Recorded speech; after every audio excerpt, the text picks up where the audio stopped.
আজি আমি এনেকুৱা এটা কাহিনী লৈ আহিছোঁ যিটো কেৱল ইতিহাস নহয় বৰঞ্চ ই সংগ্ৰাম সাহস আৰু পৰিয়ালৰ আটাইতকৈ ডাঙৰ উদাহৰণ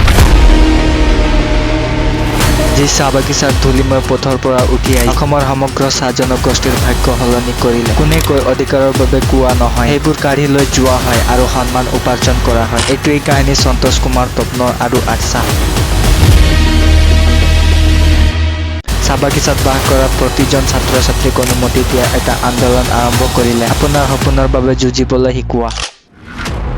এয়া আছিল 1940 চনৰ চাহ বাগিচাত বাস কৰা সৰু ল'ৰা সন্তোষ কুমাৰ তপনোৱে প্ৰতিদিনে দেখিছিল যে কেনেকৈ তেওঁৰ নিজৰ সমাজৰ লোকসকলে দিন দিন কঠোৰ পৰিশ্ৰম কৰাৰ পিছতো শিক্ষা লাভ কৰা নাই নিজৰ অধিকাৰৰ বাবে মাত মাতিবলৈ সক্ষম হোৱা নাই আৰু সমাজত তেওঁলোকৰ যোগ্য সন্মান লাভ কৰা নাই সন্তোষ কুমাৰ তপনোৱে এই সকলোবোৰ সহ্য কৰিব নোৱাৰিলে তেওঁ কেৱল এজন শিক্ষাৰ্থী আছিল কিন্তু তেওঁৰ ভিতৰত এটা জুই আছিল অন্যায়ৰ বিৰুদ্ধে থিয় দিবলৈ এটা জুই আৰু তেওঁৰ সমাজক নিজৰ পৰিচয় দিবলৈ এটা সপোন এই সপোনৰ সৈতে সন্তোষ কুমাৰ তপনোৱে কিছু যুৱতীক লগত লৈ 1947 চনৰ আশে-পাশে জন্মগ্ৰহণ কৰা এটা ঐতিহাসিক সংস্থা গঠন কৰিছিল আচ্ছা অৰ্থাৎ অসম চাহ জনজাতি ছাত্ৰ সন্থা এটা একক উদ্দেশ্যৰ সৈতে পৰিচয় আৰু অধিকাৰৰ বাবে সংগঠিত সংগ্ৰাম আচ্ছা গঠন হোৱাৰ পূৰ্বে চাহ জনজাতি ছাত্ৰ-ছাত্ৰীসকল বিক্ষিপ্ত হৈ আছিল কিন্তু তপনোৱে তেওঁলোকক বুজাই দিছিল যে যদি আমি একত্ৰিত হওঁ আমাৰ কণ্ঠ কেৱল চাহ বাগিচাতে নহয় সমগ্ৰ অসমতে প্ৰতিধ্বনিত হ'ব আচ্ছাই জাগৰণ আৰম্ভ কৰিছিল খাৰ বাবে যুৱক-যুৱতীসকলক অনুপ্ৰাণিত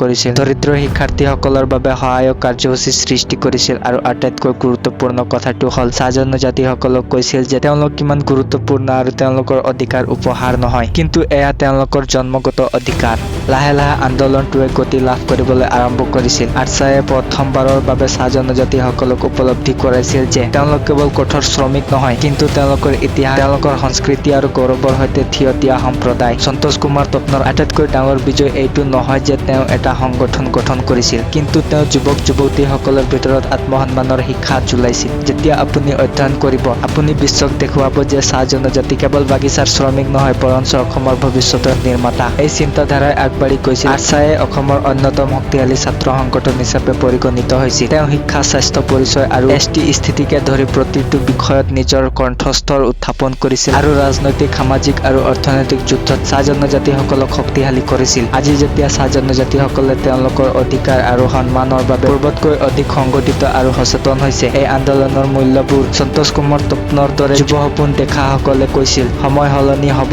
যদি আমাৰ পৰিৱৰ্তনৰ সাহস থাকে এই কাহিনীটো আমাক শিকায় যে কেতিয়াবা ইতিহাস সলনি কৰিবলৈ তৰোৱাল কথাটো প্ৰয়োজন নহয় কিন্তু এজন সচেতন ছাত্ৰ আৰু এটা সঁচা সপোন আচ্ছাই হৈছে এই সপোনৰ এটা উদাহৰণ সংগ্ৰাম সাহস আৰু ভৱিষ্যতৰ নতুন সূৰ্যোদয়ৰ কাহিনী ধন্যবাদ